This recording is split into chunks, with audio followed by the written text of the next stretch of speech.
Hey guys, welcome back to the Run It Back podcast.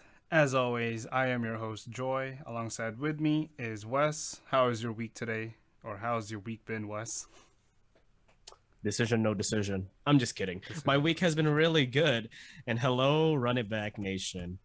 And happy testing week. Or should I say Yeah, happy new year, yeah, really? Because all the cars absolutely. are out. And I feel great, man. Really good week personally and I guess professionally in this realm. And I can't wait to talk about testing and more car launches as well as whatever else is going on in the Formula One landscape that we can cover tonight, Joy. Yeah, absolutely. And so, yeah, let's get right into it, right? The first thing that happened this week was a Ferrari car launch. Um, I think, a lot of our listeners would kind of see our Instagram posts, but I've shared how I felt about it. I thought it was very ugly. Just aesthetically, right? I mean, of course, aesthetics aren't really, um, they're like pretty much second to the car's actual performance. So we're hoping that, Ferrari is actually there this year, actually fighting in the midfield. But yeah, your reactions, Wes. Hey, I know I'm not a big fan of the color red in general, Yeah. whether it's Ferrari or not, but I am gonna say, Joy, that a good chunk of Formula One internet was wrong. Ooh, They said the okay. car was gonna be red, right? Yeah, that's true. Well, I'm gonna be a stickler, and because a part of my life has had this Pantone, that hey, the back half of the car is maroon, Maroon. totally different There color, you my go. friend. And maroon is it looks nice, but it doesn't blend well with Yeah. the bright red. But yeah, absolutely, absolutely. I wish they could have just stuck with the maroon. I think that would have. It looked so good. And was it? No, it wasn't. Uh, what It was was that their track? anniversary Yes, race. it was Yeah, that in. they went in an all maroon car. Right, it was in that MotoGP track. I forgot. My God damn it! No, it's not even a MotoGP, but whatever. Yeah, it was the second Italian Grand Prix. That's all I know. The third one was Imola, for sure. Mugello. Mugello. There you go. There you go. There you go. Mugello. So they had the maroon livery, and I thought that was beautiful.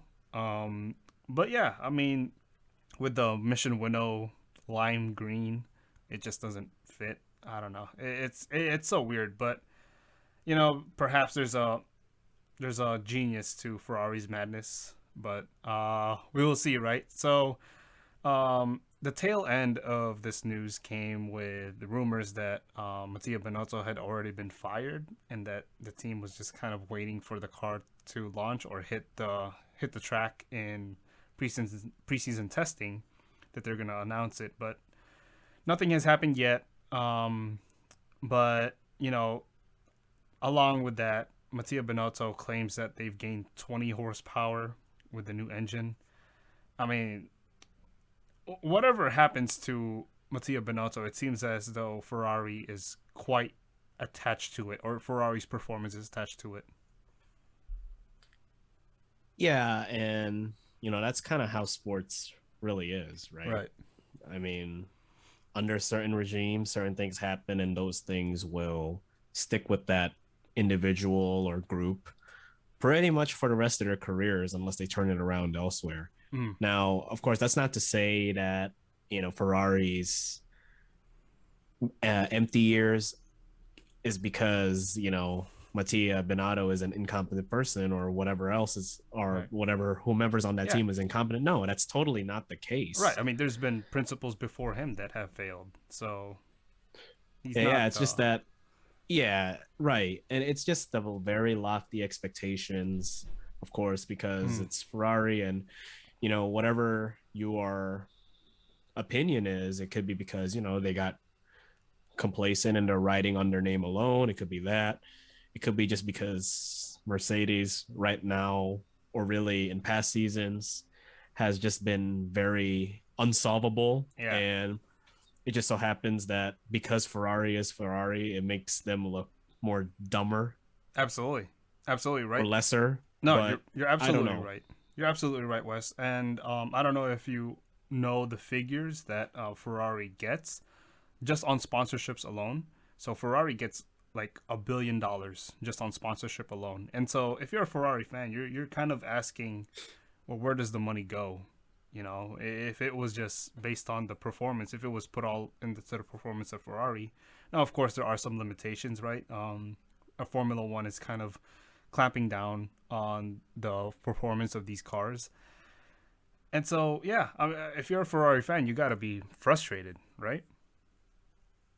Yes, and I get it. I mean, you and I, Joy, are fans of other sports, of other teams, and of course, when those teams happen to be a big brand, it can get frustrating to see those teams not bring back results. Right, And of course, you know, with Ferrari's case, they expect to be the best every single time. right. And it's kind of mind blowing to see them not even in the top three.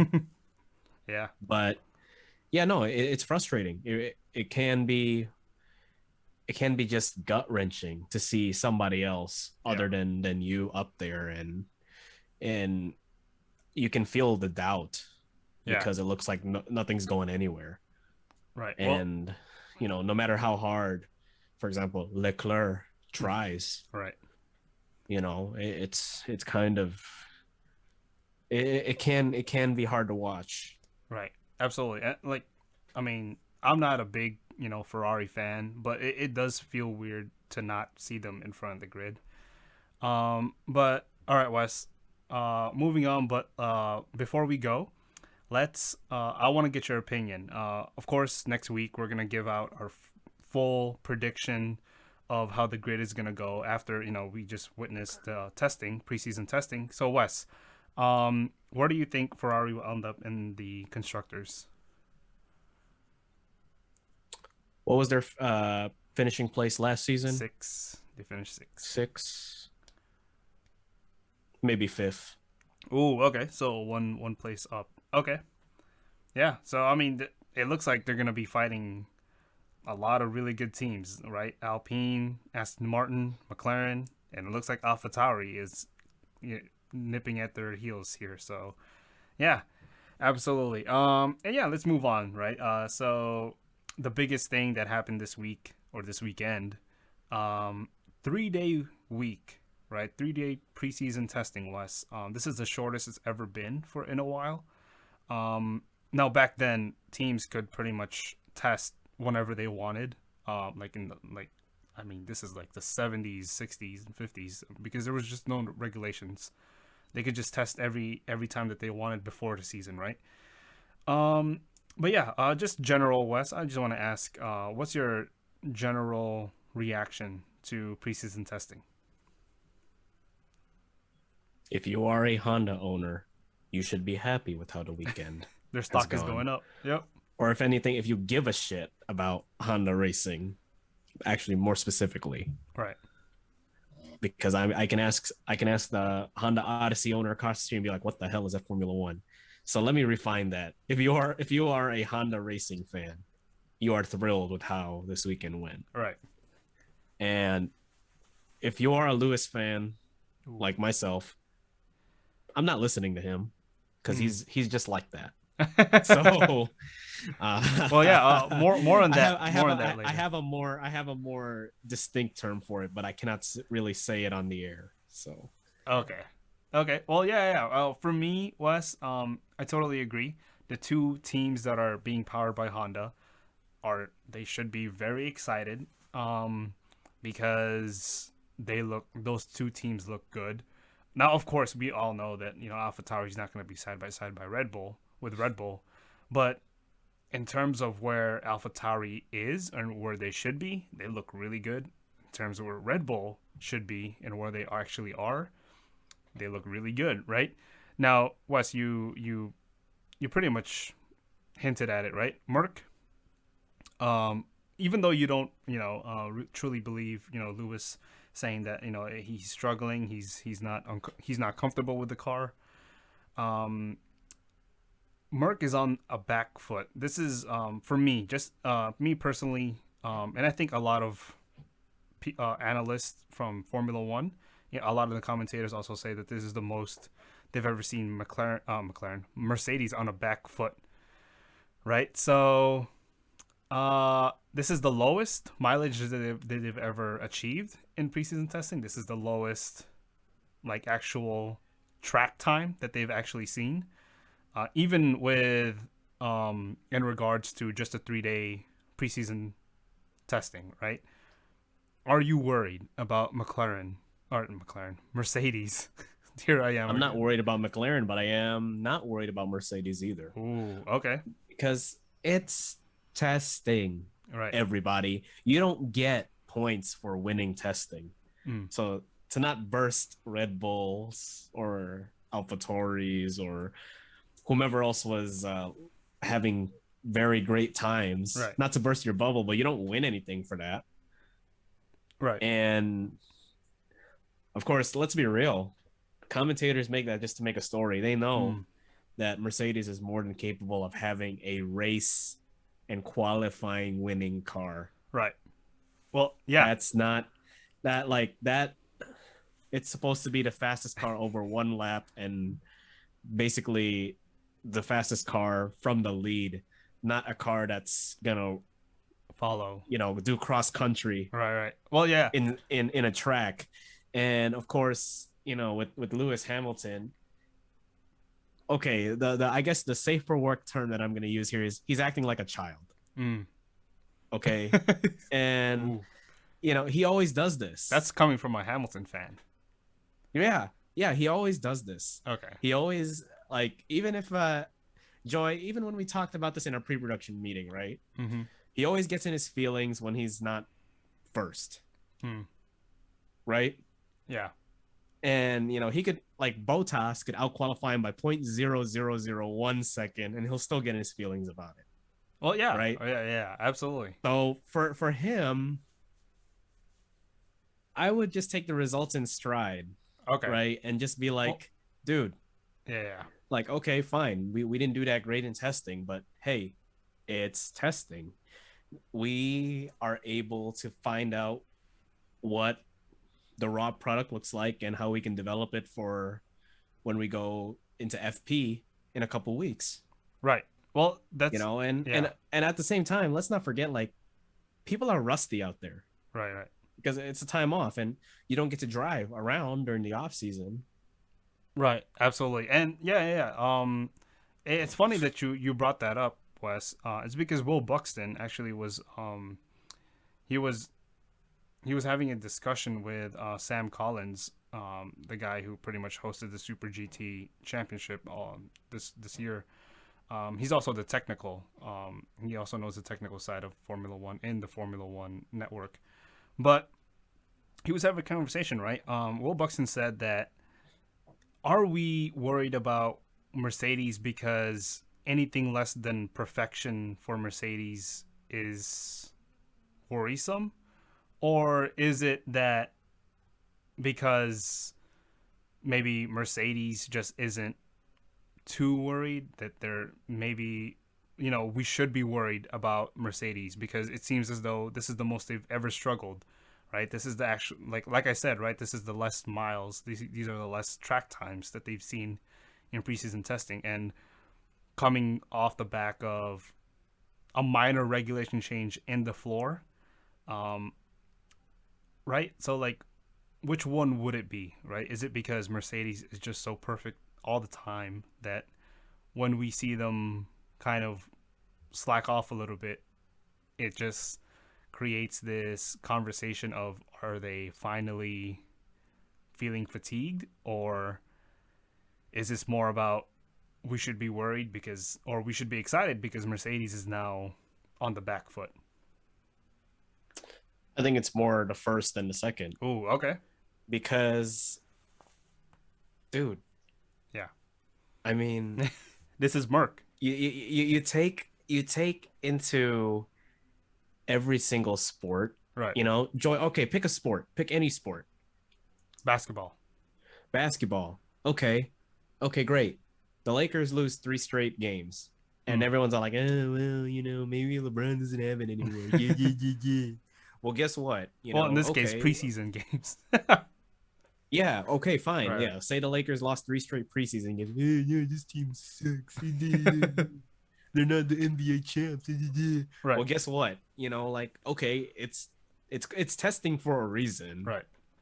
You get to shake down the car because everything is a raw product going out there. Hmm. And just because, the Honda powered cars seem to do very well, and same with McLaren Right. in the 3 days of testing, that doesn't mean they're going to do well when it counts. Right. I mean, take a look at what was it, 2019? Right. Ferrari beat Mercedes in testing. Right. Absolutely. Yeah. It looks like Ferrari was the team to beat that year, right? Yeah, and what happened? Right. They. Yeah. No. No. It's funny you brought that up, is because Sam Collins actually brought that same point up. They said, well, Ferrari in 2019, they seemed like they were the team to beat because they were setting the fastest lap times and they did the most miles. But then, come Australia in qualifying time, um, Mercedes was 7 tenths ahead, so they just dominated. They locked out the front row, right? So yeah, I know. I completely agree with you, Wes. That I don't think there's a lot to worry about. Um, Again, right? This is Mercedes. It's impossible, almost impossible, that they're gonna fall just off of something that they've built a decade, right? It's a decade in the making. This I, car, I tell you what, man, this is basically basic sports psychology. right? People don't seem to mind when Team A, or Mercedes in this case, is doing well, Hmm. but people seem to mind when they're not doing well. Hmm. And there you go. It's Right. happening right now. Absolutely. And Absolutely. chances are, say, in 2 weeks, it's crazy to think that race one is in 2 weeks, March 28th, right? Absolutely. Right. And say Lewis and Valtteri won two, then you're gonna be like, okay, where are the people that worried about them? Right. Yeah. They're gonna act like, oh no, we didn't worry, we knew we had it in the bag all the time. Man, Right. fuck off, you know. Well, yeah. And I know I attempted to go safe for work and I just messed up there, but anyhow, Right. you know, I locked up my front right mouth and ended up saying f off. But anyhow, Right. I'm not worried. Mm. No one should be worried about Mercedes Right. not doing so well in testing, because it's testing. Right. You find out where you're lacking, and then thankfully you have the 2 weeks, and Right. you have a lot of manpower to Yeah. rectify those situations. And Lewis and Valtteri are more than capable of getting the most out of the car. Right. No, I completely agree with you, Wes. I do think that there is a little bit of sandbagging going on for Mercedes. I don't Well, think. I don't know if it's even just sandbagging. Well, yeah. Well. It could just be like, look, we just had a shitty 3 days out there, but Oh, okay. Okay. come Wow. come come come 28th, you're gonna see a Mm. you're gonna see a nice, You're grand, just gonna see the same team. black, beautiful vehicle. Right. Right. Exactly. And so, yeah, I completely agree. And that's the thing, right? So, like, yeah, they're way too dominant. We've talked about this, Wes. They're way too dominant to even kind of. It seems as though if they do kind of fall on their knees, or yeah, it's almost impossible to me. But we will see. We will see, right? But yeah, let's move on, Wes, to McLaren, who is the other Mercedes powered car that seemed indestructible, quite opposite to Mercedes. Now, interestingly, in day one of running, of course, we had that massive sandstorm.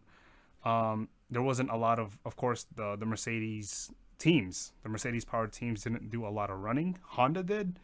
I guess Red Bull's kind of strategy was this could be the conditions that they're gonna race in the 28th.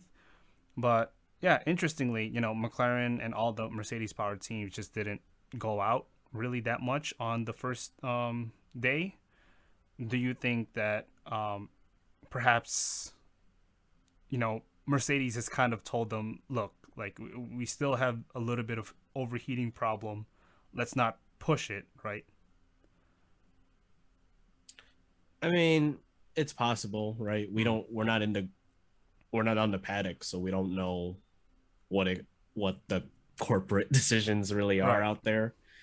But of course, sand is not good for any vehicle, Right. no Right. matter what. So it could be just Mercedes protecting their asset, Right. right? Absolutely. And if it is overheating, so be it. Right. It obviously that you got to go back to the drawing board and figure it out. But then again, that's again why testing is testing, Right. because you are actually able to get laps in and figure out how the cars can withstand any kind of pressure Right. in any given situation. But for McLaren looking good, I mean, yeah, that's Right. good. Well, right. Like that's what we wanted, right? Right.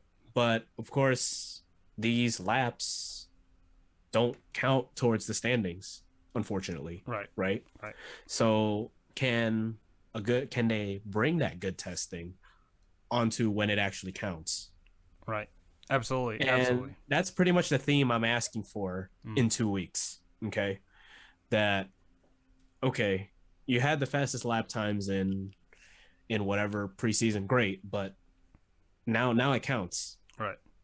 And we've seen a team obviously kill preseason, but But you not. know, choke Right. on it or eat it when it counts. Right. So, it's good on McLaren because, like I said, everyone has these expectations of them Hmm. to do a lot better now that they got the best engine Mercs. possible, and they're growing and improving at the right time. Right. And yeah, this is the first season that they could really, really show their mettle to everybody else. Yeah. Absolutely. Absolutely. And I only bring up McLaren because they did have a pretty bulletproof week or weekend. There was zero problems that came into the car. They literally, Lando and Daniel Ricciardo just pretty much kept running. Like I said, except for the first day. So second day and third day, they was pretty much just pulling out as much laps as they could. It's funny because Andreas Seidel, the team principal of McLaren, said that he didn't enjoy this weekend, or he enjoyed it, but he was quite skeptical, right? Because nothing went wrong with the car, and this is the time that you want something to go wrong with the car, because if something goes wrong here, you could just fix it. No matter. But if it happens in the race, if it happens in qualifying, then you're kind of kicking yourself. Why didn't this happen in preseason testing? Absolutely. And sometimes, like in any sport, right? Things just happen outside of your control. Mm, And unfortunately, in a very, very technical sport like Formula One, that can already just ruin your participation. So right, unlike in team sports, right? If you have something just not go your way, you still have the whole game to try and mitigate it right, right, and still try and play the game and still try play the game. But here, unfortunately, right. Yeah. Yeah. I mean, yeah. That was well said, Wes. I mean, yeah. It seems as though like in any sports, right? When things go right, you. I mean, there's a lot of teams that won't question it, but for the teams that do it right, they will question it and say like, what are we doing? We need to keep doing it, right? And if something does happen, just in case, we have to get ready for it. So yeah, mm-hmm. yeah, absolutely. And yeah, I mean, I think we pretty much wrapped up all that we had for testing. I mean, day 3 was pretty much the same, except for Kimi Räikkönen pulled out 100, like I think, close to 160 laps by himself in I think the afternoon running. There was a lot of juggernauts out there, pretty much running 100 laps, pretty much 2 race distances, getting as much data as they could. But yeah, those were pretty much the highlights of day 3. Was there anything that you want to add more for day 3, Wes? No, let's go racing. All right, yeah, let's go racing. So, guys, don't forget Drive to Survive. I believe it's coming out on the 19th. Fortunately, it's in Netflix, so all of the episodes will be out by the time the show premieres. We will see you guys next week, but also the race starts March 28th. Today was supposed to be the Australian race. Unfortunately, of course, with COVID, we still can't race just yet in Australia. But also, if you guys want to check out the No Decision podcast, we will cover boxing, the latest news in boxing, the latest fights in boxing, and also just the entire landscape of boxing, how it's shifting, the upcoming fights, and pretty much, yeah, the biggest names in boxing. Go listen to it. That is hosted by me, by the way. Hosted by Wesley, and I am the guest host. But yeah, thank you guys, and we'll see you next week. Keep it on track.